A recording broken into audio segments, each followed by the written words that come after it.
आहे तुमचं माझ्या चॅनेलवरती. तर आज व्हिडिओ बनवायचं कारण असं, आजपासून माझ्या मैत्रिणीचे वेडिंगचं फंक्शन स्टार्ट होत आहेत. संडेला तिचं लग्न आहे. आज आहे फ्रायडे असल्यामुळे आम्हाला मंदिरामध्ये जाऊन देवीची आधी ओटी भरायची आहे. तिथून मग सगळ्या फंक्शन स्टार्ट करता येतील. ते करून मग आम्ही तिच्या घरी वगैरे जाणार, कारण आय थिंक आज बांगडा भरायचा पण कार्यक्रम असणार आहे. दिवसभर आम्ही तिच्याच घरी असणार आहे आणि संध्याकाळी मग मेहंदीचा कार्यक्रम असणार आहे. तर चला, हे आहेत आमचे पप्पा आणि हा आमचा चिन्या. चिनू से हाय. हाय. आवरून मी निघतच होते तर पप्पा बोलले मी तुला गाडीवरून सोडतो. खरं तर घरापासून खूप जवळ होतं मंदिर, तरी मी गाडीवरून आले. लवी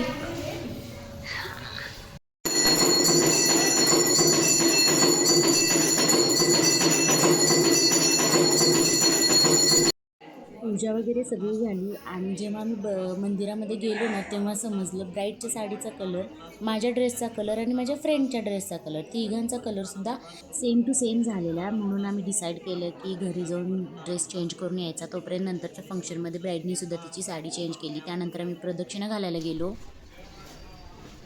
एक लुक पण मागं दिला तरी चालेल.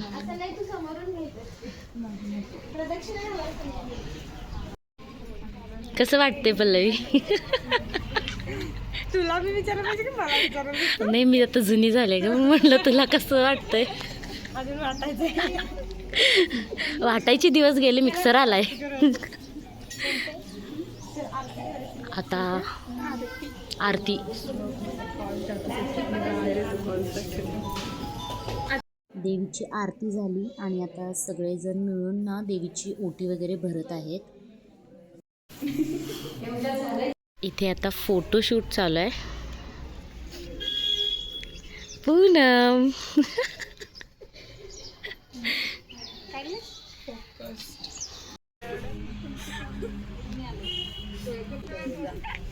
पण ते दाखव की चेहरा दाखव. ब्राईड तिने ज्या रंगाची साडी नेसली त्याच रंगाचा हिने ड्रेस घातलाय आणि परत त्याच रंगाचा मी पण घातलाय. सगळे सेम झालंय.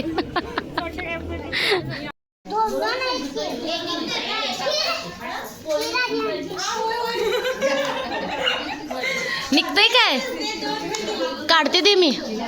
हा तिच्या मामाचा मुलगा आहे जो सगळ्यांना जेवण वाढायला खूपच उत्सुक होता, त्यामुळे दुसऱ्यांना काहीच काम करून देत नव्हता. मस्त आम्ही जेवण वगैरे केलं. पोळ्या वगैरे तर खूप छान झालेल्या. जेवण करून बाहेर गेल्यानंतर डायरेक्ट बांगड्या घालायलाच बसले मी आणि माझ्याकडं ऑलरेडी खूप बांगड्या साठलेल्या. आय थिंक माझ्याकडे डबा भरला असेल, इतक्या बांगड्या माझ्या लग्नापासून साठल्यात. म्हणून त्यांना मी जास्त घालू नका म्हणत होते. अर्धा डझनच मी बांगड्या घातलेल्या, कारण मी ऑलरेडी माझ्याकडच्या बांगड्यासुद्धा मी घेऊन गेलेले. सो मी इथे फक्त अर्धा डझन बांगड्या घातल्या. संध्याकाळी मेहंदीचा कार्यक्रम होता. ब्राईडने खूप छान अशी मेहंदी काढली होती. आमच्याच गावातली एक दीदी आहे जी खूप सुंदर मेहंदी काढते. तुम्हाला जर कॉन्टॅक्ट हवा असेल तर तुम्ही मला कमेंट करू शकता. इथे या सगळ्या ऑनलाईन पोज बघत होत्या मेहंदीमध्ये काय काय वगैरे द्यायच्या. त्यानंतर मस्त असा डान्स झाला. तिच्या मामाच्या मुलीने एक सुंदर असा डान्स बसवला होता आणि दुसऱ्या एका बहिणीने तिच्यासाठी एक मेसेज व्हिडिओसुद्धा पाठवला होता. आणि अगं लक्षात ठेव, आपल्या 2 मुलींच्या फरकाने काही मुरणी काळी कधी दिसलेस? होय, फिल्टर नाही लावणार मी. सगळे रेडी आहेत ब्राईड टू बी साठी आणि आमची ब्राईडच अजून रेडी नाही आहे. ब्राईड कम्फर्टेबल नसल्यामुळे इथले मी कोणतेही व्हिडिओ शेअर नाही करत आहे. केक मिळाला नाही म्हणून बोटावर जेवढं लागलं तेवढं काय लागलं. झालेलं आहे आजच्या दिवशीचा. तरी आता डायरेक्ट आपण भेटूयात लग्नाच्या दिवशी. माझ्याच लग्नातली ही हळदीची साडी आहे जी मी लग्नानंतर डायरेक्ट आजच नेसली होती आणि आम्हाला आवरायला खूप लेट झालेला, ज्यामुळे ब्राईड आधीच निघून गेली होती. हे तू इधर आहे पूनम. खूप वेळ वाट बघितल्यानंतर फायनली एक गाडी आली. त्याच्यामध्ये बसून आम्ही हॉलकडे जायला निघालो आणि आम्हाला समजलं तिची एंट्री वगैरे सगळी झालेली.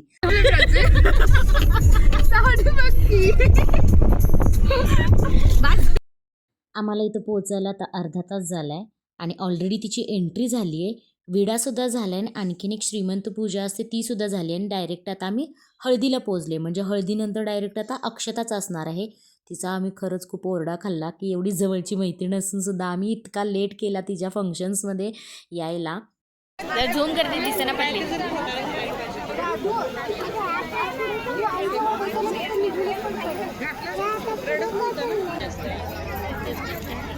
अजून माणसे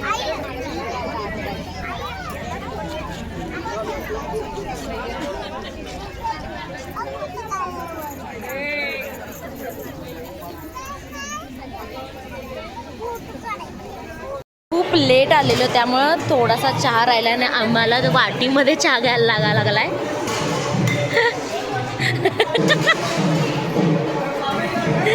बस बस.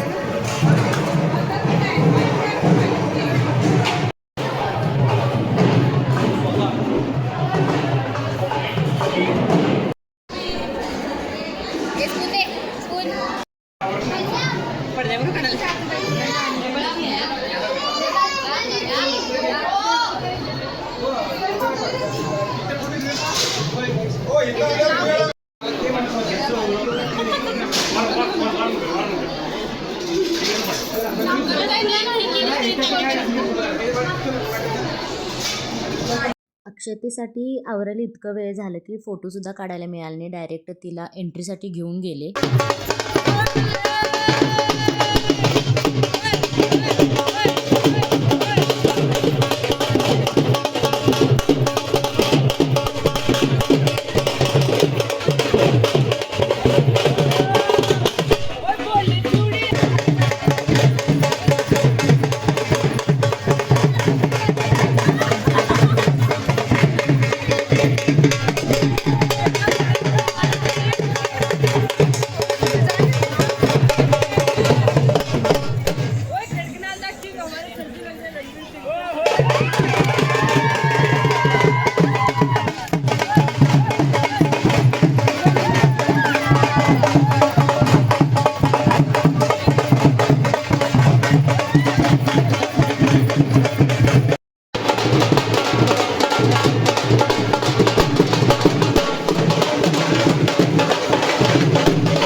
पायल होय होय आली की ती लेट आहे ना म्हणून सांगितलं नाही. टाळ्या कसं वाजवू.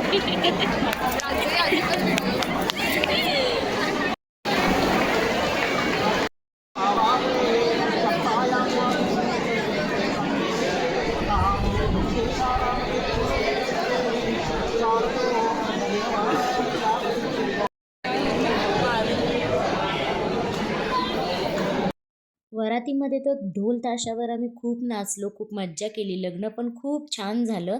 माझे व्हिडिओज आवडत असतील तर लाईक, शेअर आणि सबस्क्राईब करायला विसरू नका. चला भेटूयात एका नवीन ब्लॉगमध्ये.